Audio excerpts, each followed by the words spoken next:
now we're going to get back to your host.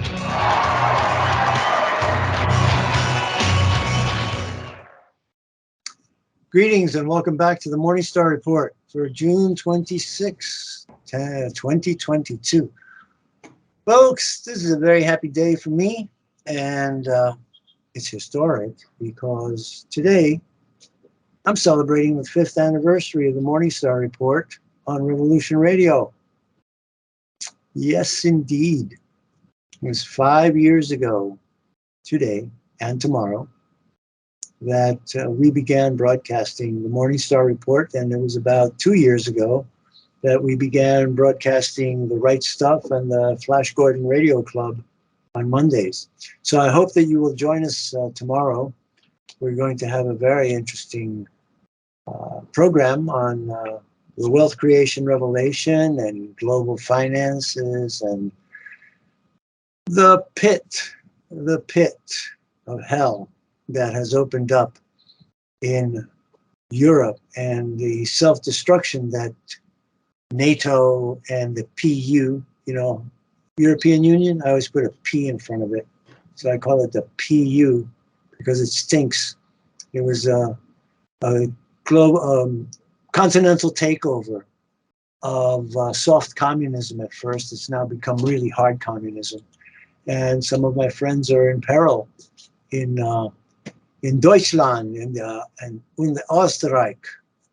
Austria is looking for a person who made a comment on Twitter about his concern that there is a parallel civilization growing up around them in Europe, meaning that so many Muslims have invaded Europe that they are creating their own enclave.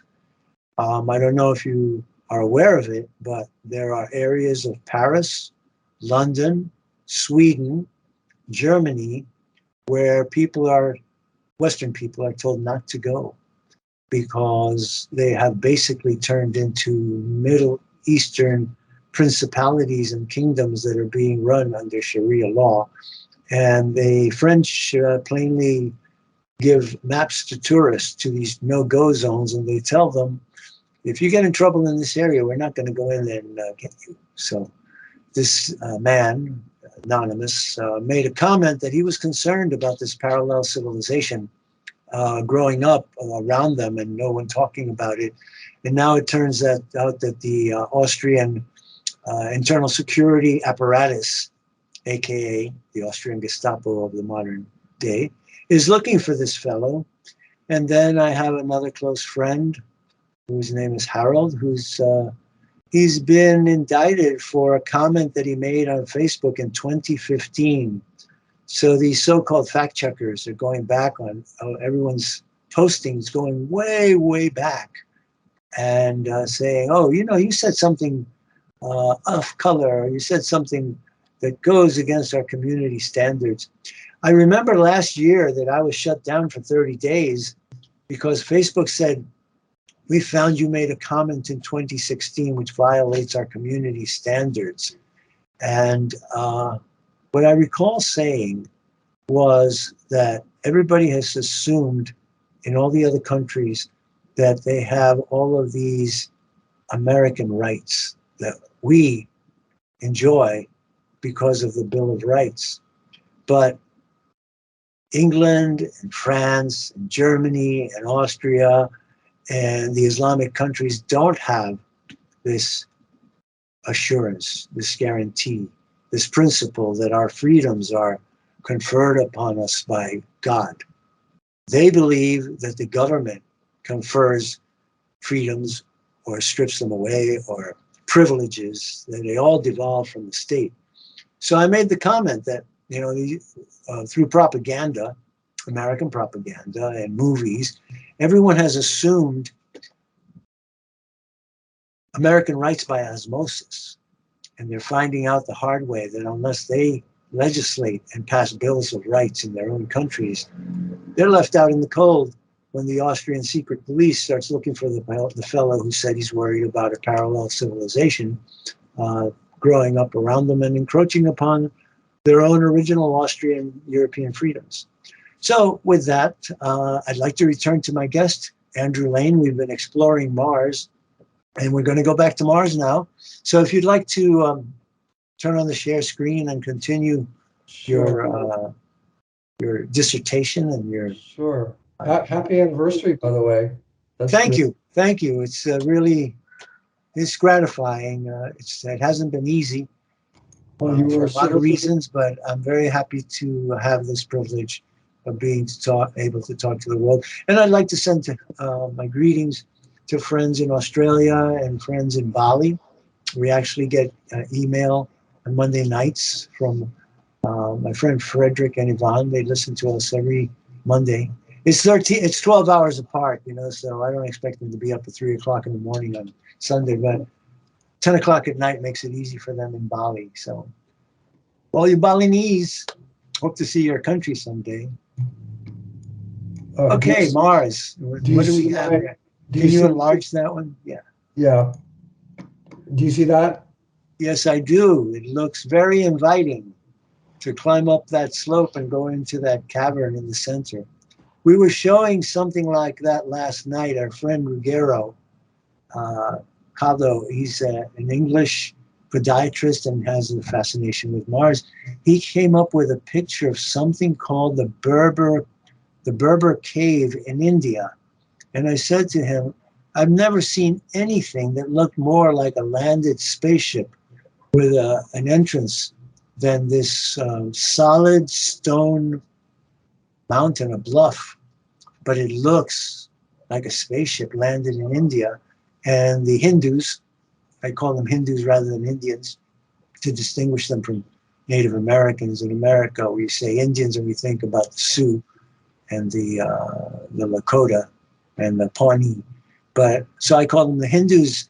They carved right into solid stone and excavated the interior and polished it.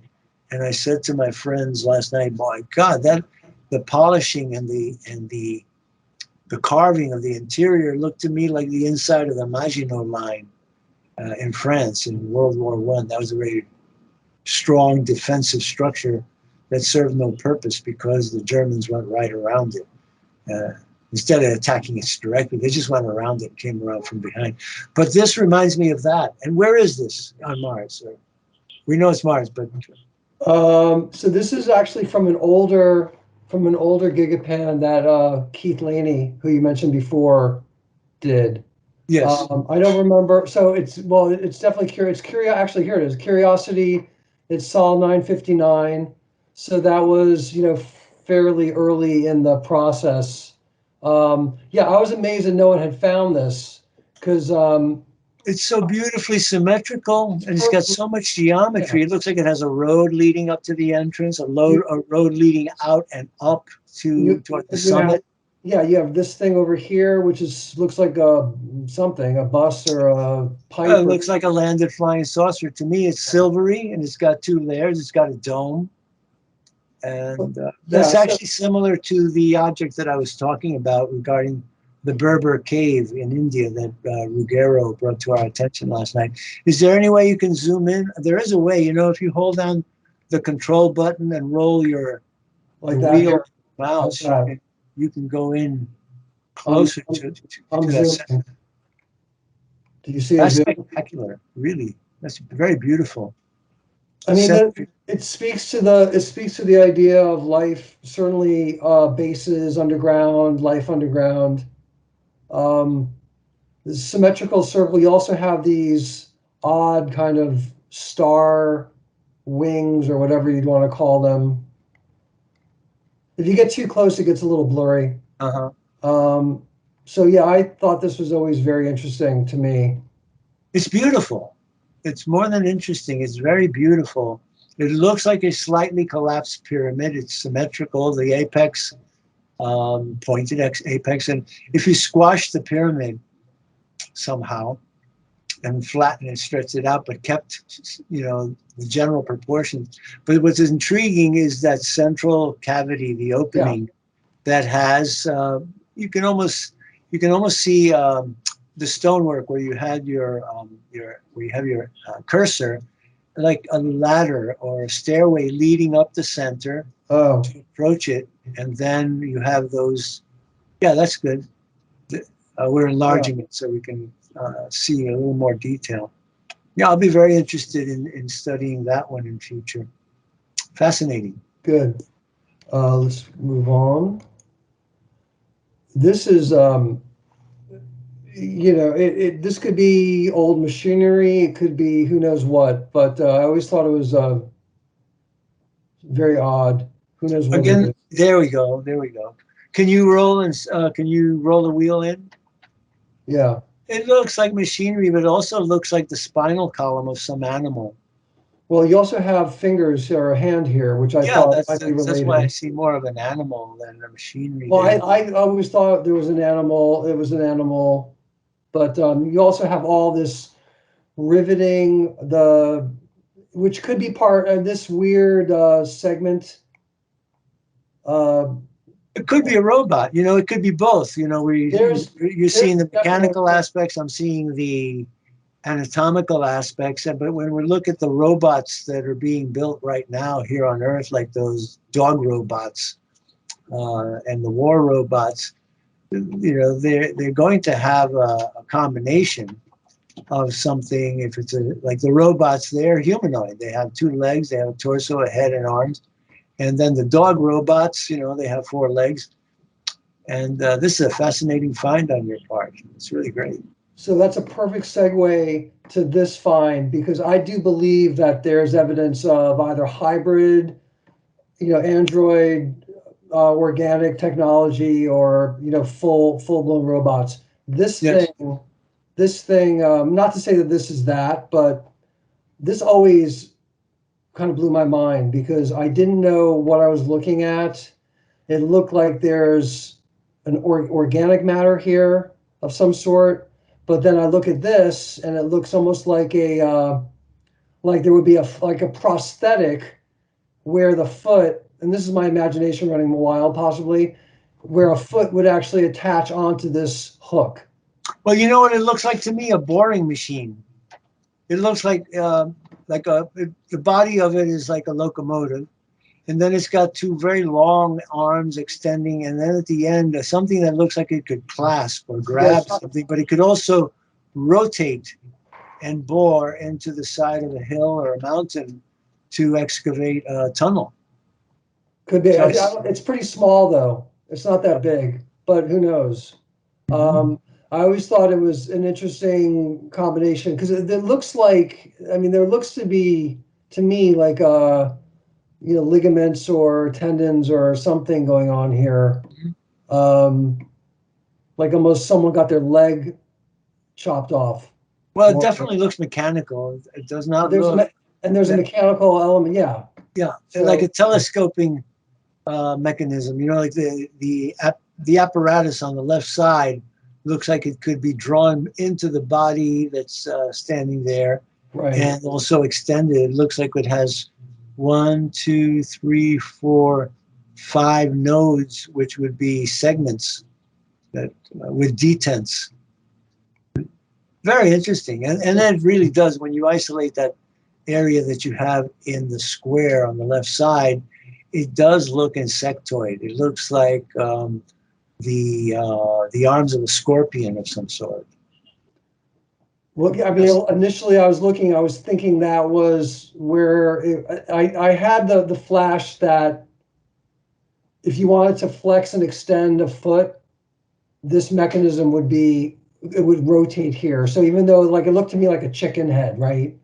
Mm-hmm. Initially, but I'm more in the camp of some sort of prosthetic. But whatever the case is, it's not natural. No, it's not natural. It looks like pincers to me.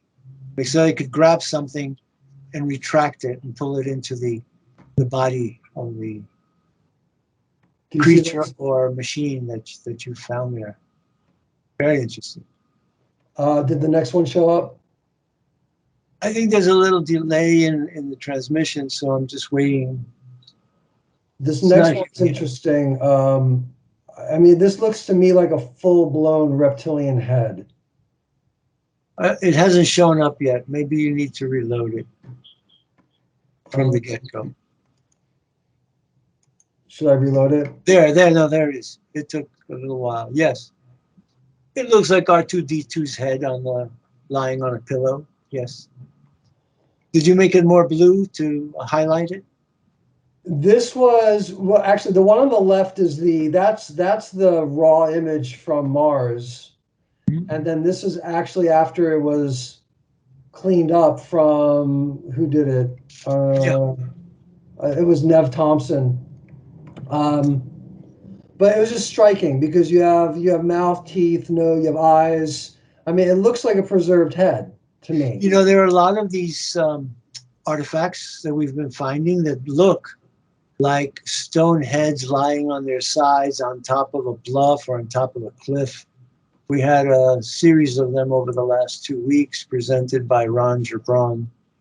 And some of them look like they have the eyes of the Anunnaki, you know, reptilian eyes that are tapered and slanted. Now that one definitely looks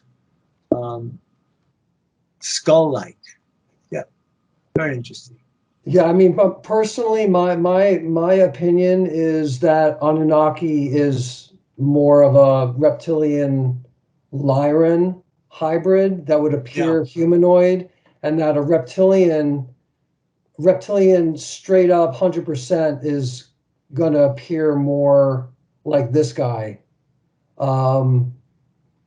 That's just from my research on, on this planet and what I think is going on in Mars, because you see a lot of the straight up reptilian stuff, and then you see the Egyptian and the pharaonic, the pharaoh stuff and all that. So this is interesting. Yes. That looks like Pazazu. The demon on the right. It looks like the one in the Exorcist movie, the African demon Pazazu. Well, this is a weird, I mean, it may be a stretch. I'll tell you what happened with this one. So I found this head, which it looks pretty clear, like a profile. You have the nose, the mouth, the eyes, and the ear, and it's half buried. I agree. And then literally a day later, I was on this website that I've gone to. I like the material there. It's called enkispeaks.com. They do a lot of, I don't know if it's channeling of the Anunnaki stuff or if it's from translations, but I go there a day later, I see the statue, and I'm thinking, that looks a lot like this guy. Well, last night our friend Ron was showing us these pictures of a cliff, and earlier in the week he was pointing out another face, and it looks like this one, exactly like this one, except just a slightly different aspect. This one is on the back of its head, but the cheek, the nose, the chin, the face. He also looks like some of the faces that you see depicted in Chinese lohans, if you know that genre. The lohans, they are originally Buddhist, and they're supposed to be the spirits of some bats that, the Buddha was lying under a tree, and the bats were in the tree, and the tree caught fire, and the bats didn't want to leave the Buddha, so they went up in flames, and they got turned into these spirits called lohans, and they have grimacing faces. You see them also in Japan a lot. This is what this reminds me of. But I saw that face last night on Mars on another hill. So it may have been a deity or some famous personage that the Martians like to remember. Well, this statue here is a statue of Anzu, who was supposedly, according to this website, the Mars base commander, that he actually reported to Earth Anunnaki during the gold mining, because Mars was a way station, some believe way station for the gold transport. So this statue is actually mentioned in connection with Mars, which I thought was the kind of mind-blowing thing, to then find something on Mars that, reflects back to that image.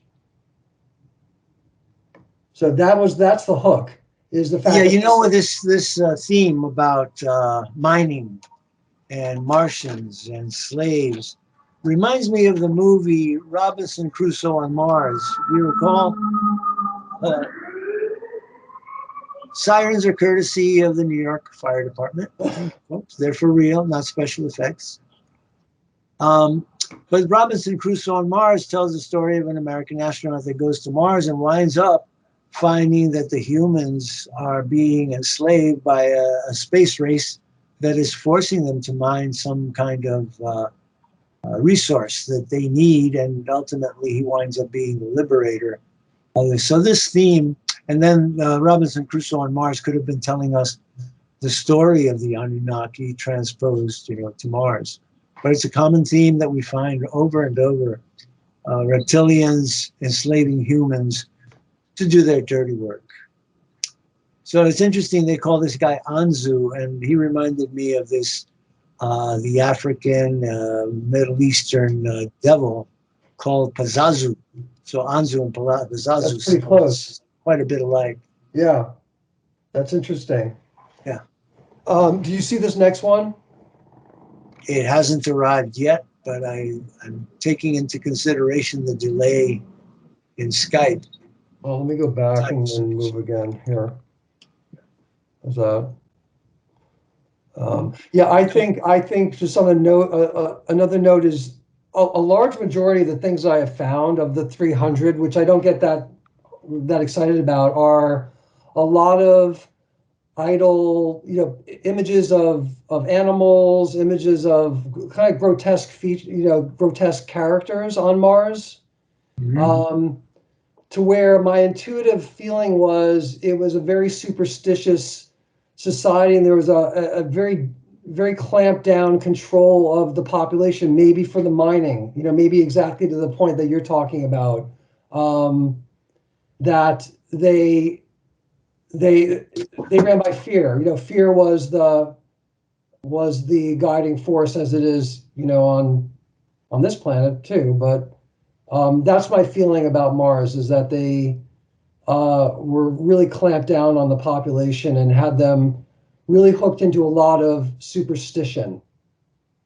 Well, I believe that may be true because the Martians always come off as tyrants. It's a very martial, militaristic association, warlike, unlike Venusians, who are supposed to be kind, benevolent, beautiful, loving, Right. gentle beings. It's very interesting, Andrew, that when I was growing up in the 50s, the people from outer space, they were either from Mars or from Venus. And many people had contact with Venusians, and all of a sudden, the Venusians disappeared. So nobody talks about Venus or Venusians, but everybody talks about Mars or others, zetas coming from the stars. But it seems like talking about Venusians is a forbidden topic now, and it gives me a possible hint that there may be more to Venusians than we realize. There are some very good episodes of science fiction theater. I grew up with this wonderful program in the 1950s called Science Fiction Theater. It's on YouTube, and I highly recommend it. And there was one episode about a man, a scientist, who created an environment to mimic the environmental conditions on Venus.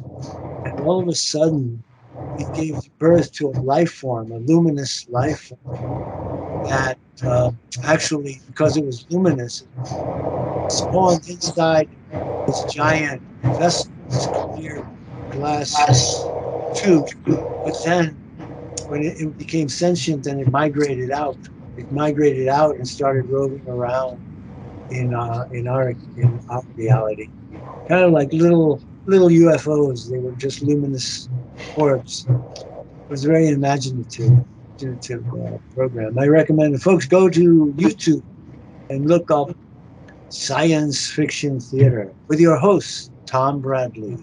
It always opened with Tom Bradley in his laboratory, demonstrating a real scientific discovery or scientific principle. And then they would go into a story which extended the idea into science fiction.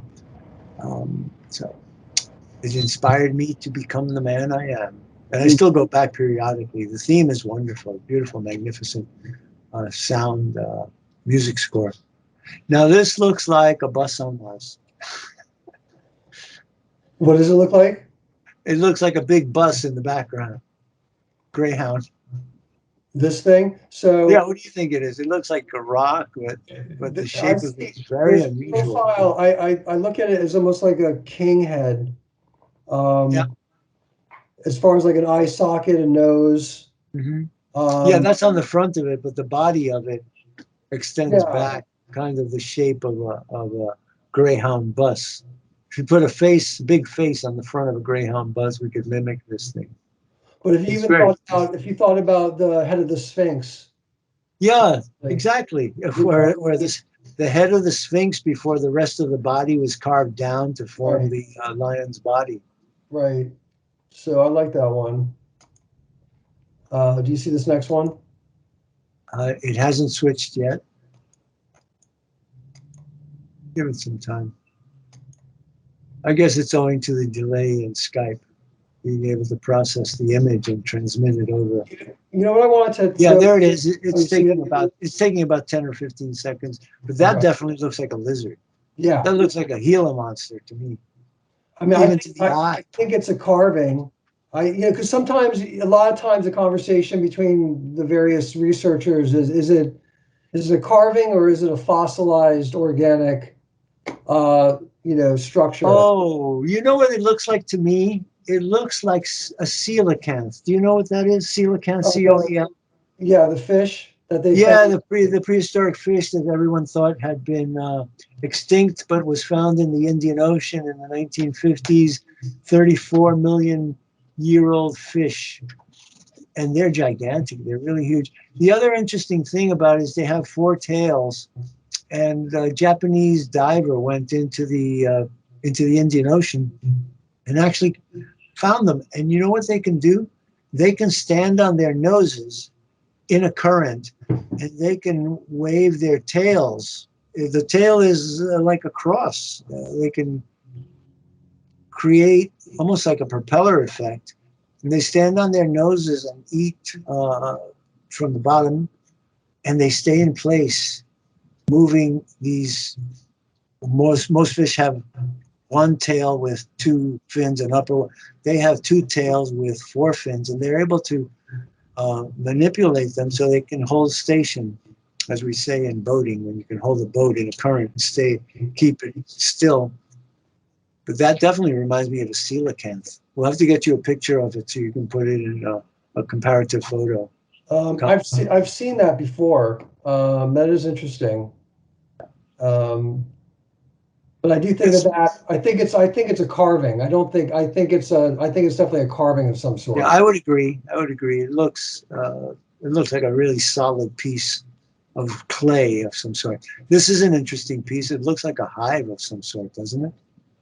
Do you see the four pictures? Yeah, I do. Yeah. So this one on the bottom is from. This is an interesting story because the bottom right was from the other side of midnight. Mhm. When back in March of 2021, and Richard was talking about some sort of radar dish or some sort of technology on top of this object. Yes. So within a day or two, I found this thing. I think it was. Maybe I found something else that was similar. But anyway, I'm looking at this and I see something extending out to the top here that looks like a periscope or some sort of similar thing to that. And it's got a comparable shape. Looks to me like a pod, and I'll get to a story about pods, but it looks like either, a vehicle or a pod or something. And then we have these other ones that are all in the same area, actually. All three of these were found along this embankment.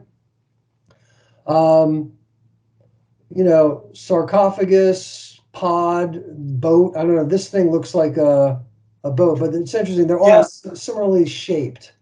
Right. Well, the one in the upper right, when you talked about the satellite extension, what came to my mind is an anglerfish. You know the anglerfish that sits in the mud, dangles something, lures something, and all of a sudden the giant mouth opens up and gobbles up the thing.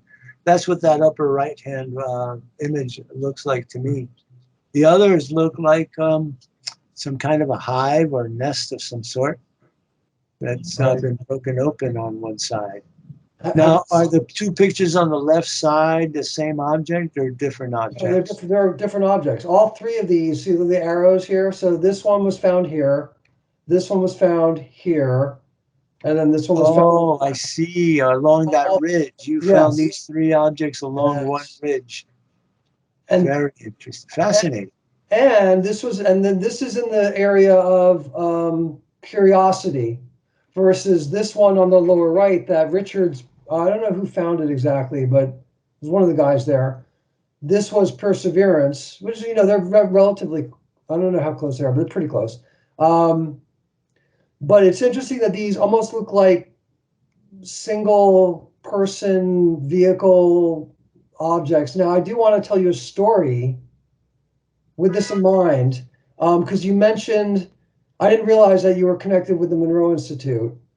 So I know I know you know Joe McMoneagle, right? Oh, I've heard about him for a long, long time. We've Okay. never met. So let me But tell we you. do practice. We all practice the same technique. Yeah. If you went to Monroe, Yeah. I started practicing the Monroe technique back in 1974, 75. Right. Well, the first year when the book came out, Journeys Out of the Body. Right. So I went in the mid '90s. I did 3 programs there. It was one of them. The first one was very life changing. I had a massive energy expansion from that program, but that's another story. But one of the guests that they had speak was Joe, because he also worked there with Robert Monroe, and he told the stories about him working with the CIA and as a remote viewer, right?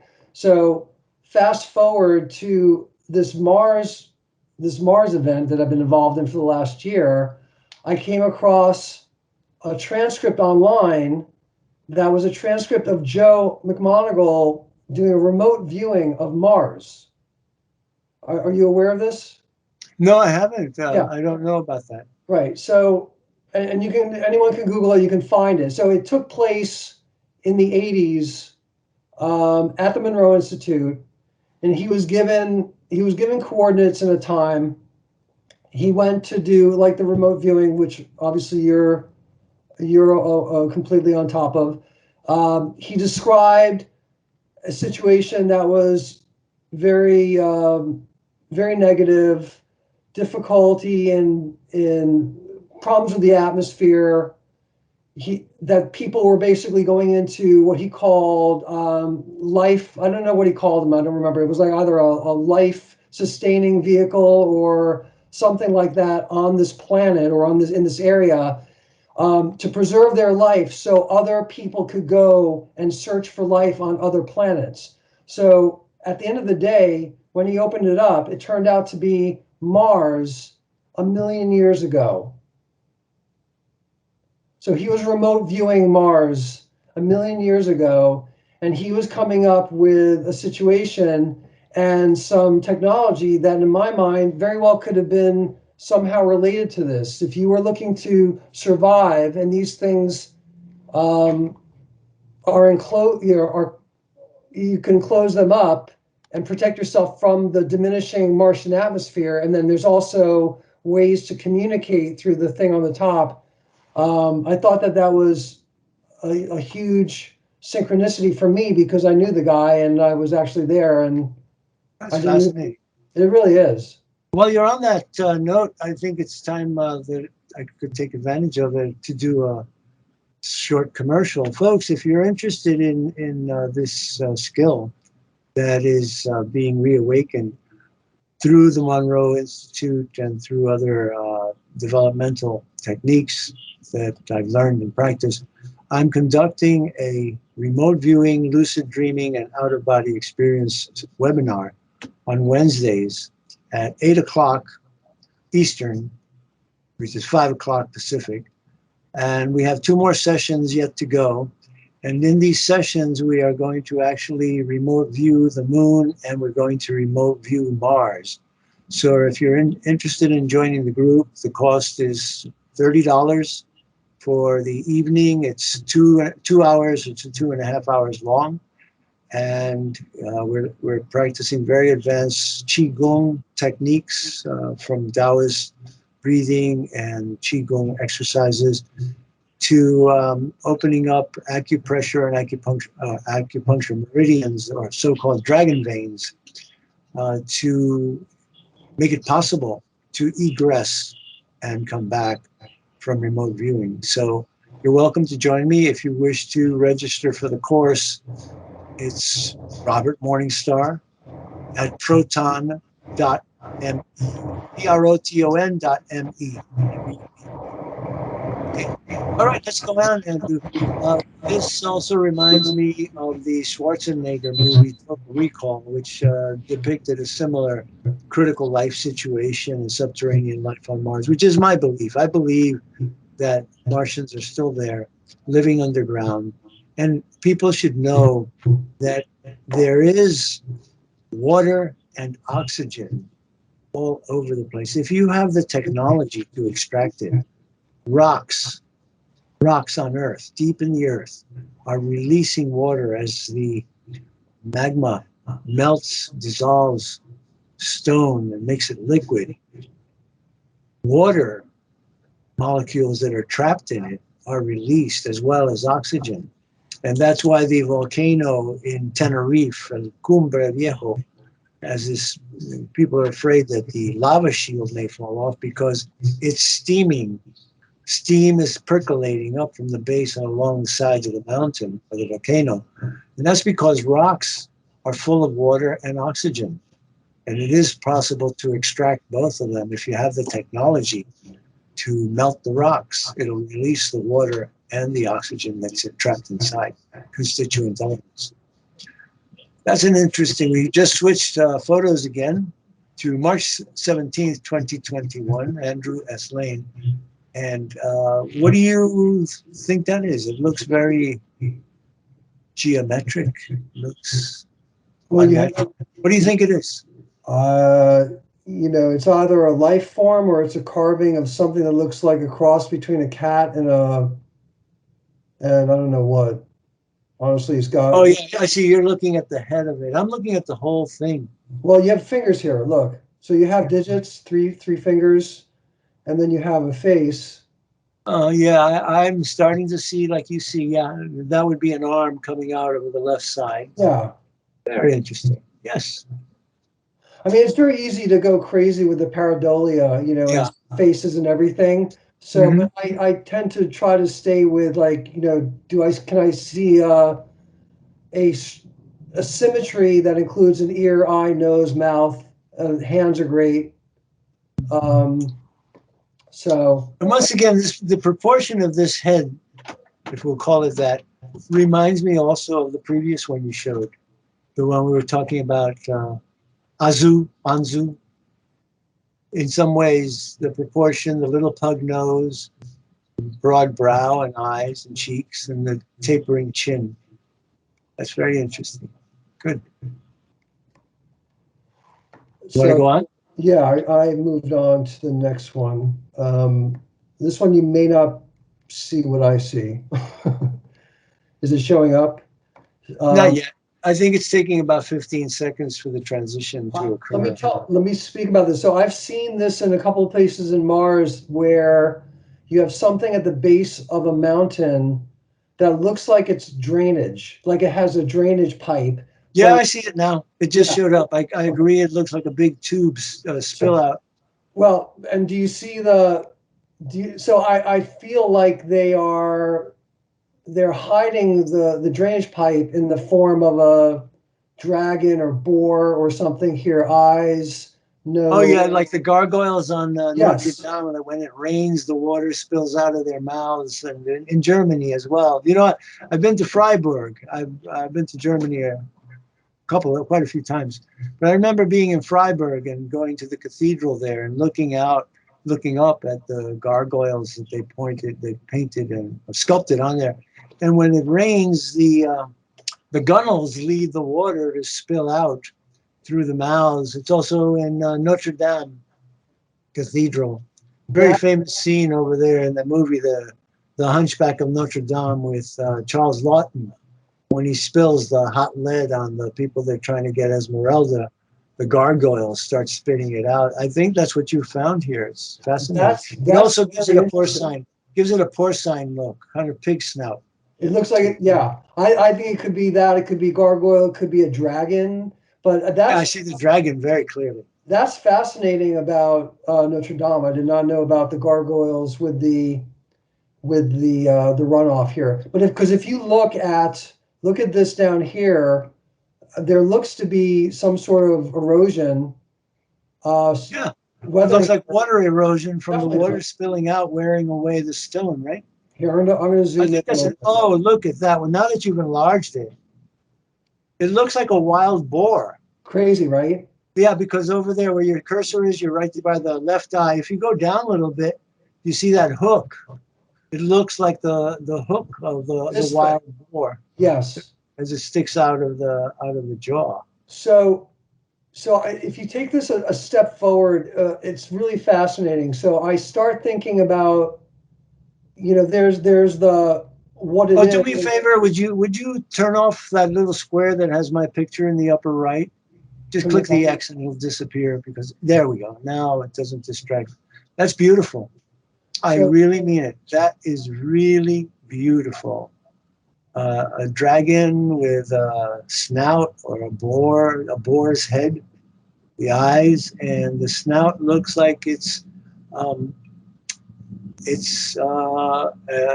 effluent for spilling out. Now, this is again one of those artifacts that I think supports my theory that life exists in submarine environments. Next week on Hoagland's show, I'm going to present, I think I sent it to you, it was talking about snakes, but these caves in China that have been discovered, immense caves. I mean, hundreds of meters wide and hundreds of meters high that have forests and rivers inside them. And I'm going to use that video as an example of the possibility that such caves exist on Mars. And there may be underground forests and underground rivers, and it's very likely that the water from the surface, which was voluminous, must have drained down and retreated into the interior of Mars. And of course, life always follows the water. So if it's arid on the top and the water is underground, any of us knows that we'd all start digging to try to tap a well of some sort. So I think the Martians are just as smart as we are, and they're probably under there. It's yeah, it's curious as to why they would go through and do something as elaborate as that and I thought for a moment maybe they are trying to hide because basically you would know that there's life inside this structure by seeing the runoff pipe, right? Well, I would think that they might be trying to scare something away. Yeah, scare we something. Put up totems and scarecrows. Yeah. This could be a variation of a Martian scarecrow, trying to frighten away anything that would come in and interfere with the opening, right. Whether it's for intake or efflux. Could be both. I think this is old. I think this is ancient. But I think you're right because I've seen similar things like this in other places. Almost like comes back to my comment about them being very superstitious and easily scared. Maybe fairly low intelligence as far as, there's a terrible dragon in the corner there. I don't want to go anywhere near there when clearly it's a sculpture. I don't know. It's very interesting. This is one of my favorite things, and it didn't really go anywhere when I posted it. Well, I think it's great. Yeah, like I said, I was very impressed when you were posting to me, and I thanked you. Yeah, this is the kind of thing, this next thing that you're showing us, it's the kind of thing that I think you have a unique eyesight that's able to see these engravings or carvings into stone. This looks like, it actually looks like a coffin-like structure with something else reposing, like an inner coffin inside an outer coffin.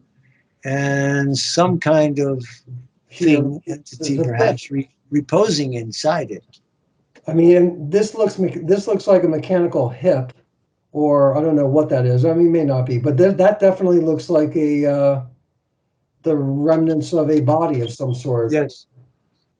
Again, Uh, that's similar. That it's almost becoming a thematic head that Yeah. we're seeing similar in structure, big eyes, bulbous nose, broad forehead, high cheekbones, narrowing chin. That's a very good find. What's the thing on the right? What do you think the thing on the right is? I just threw these in. I mean, they're just, It looks like something broke off. yeah, I don't know. Like it broke off the piece on the left. It looks like it's somehow related, but it's hard to tell. Yeah, this is more of a secondary to this. The color is very odd. The combination of that flesh-like pink with the gray matter over it. Some of that is the processing of the images by, it depends on the image coming in. I don't think that was necessarily me doing that, but That's what I mean. I'm not saying that you did it. I'm just saying that it's a very strange combination of colors that makes it look something like meat on one side. yeah.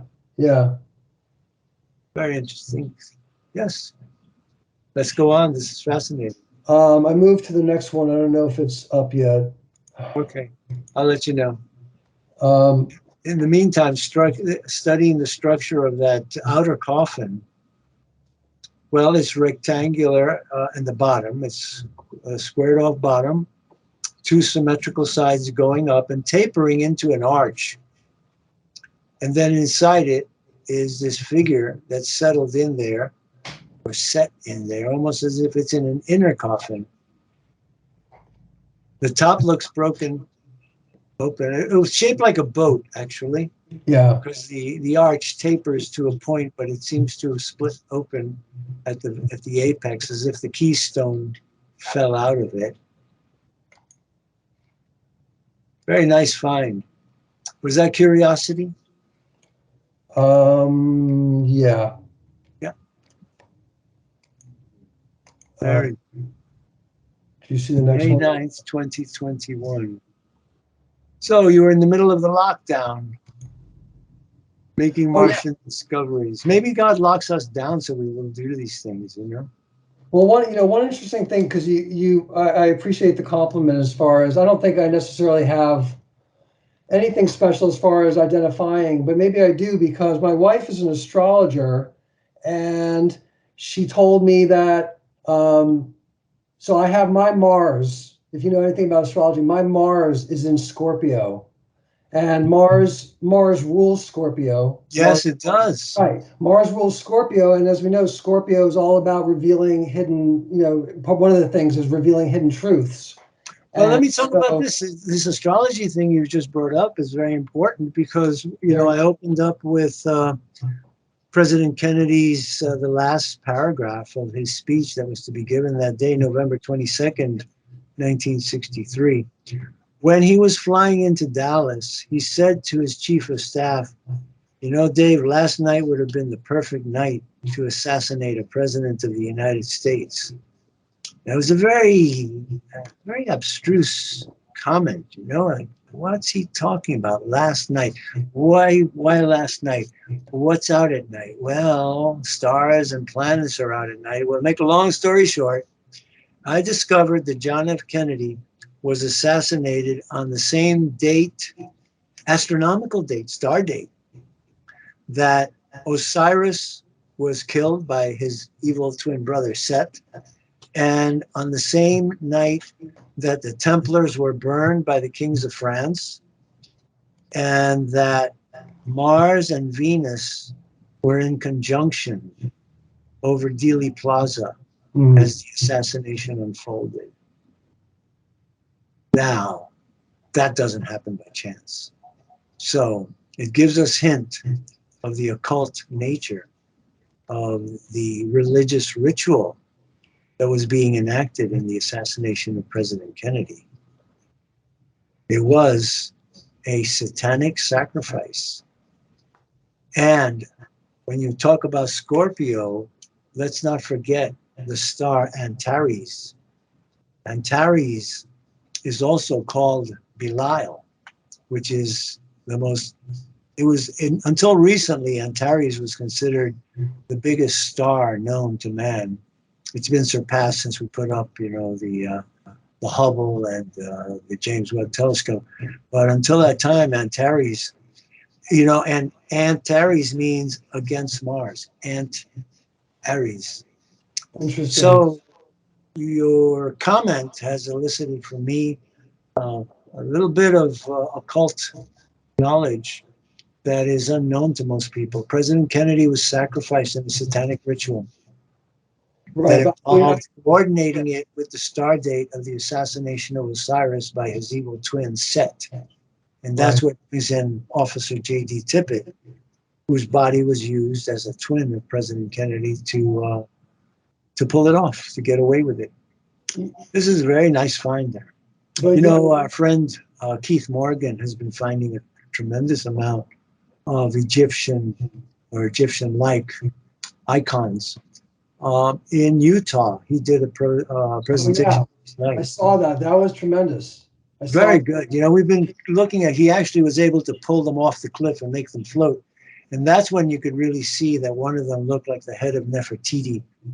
And I agree with you, this does look somewhat like Akhenaten.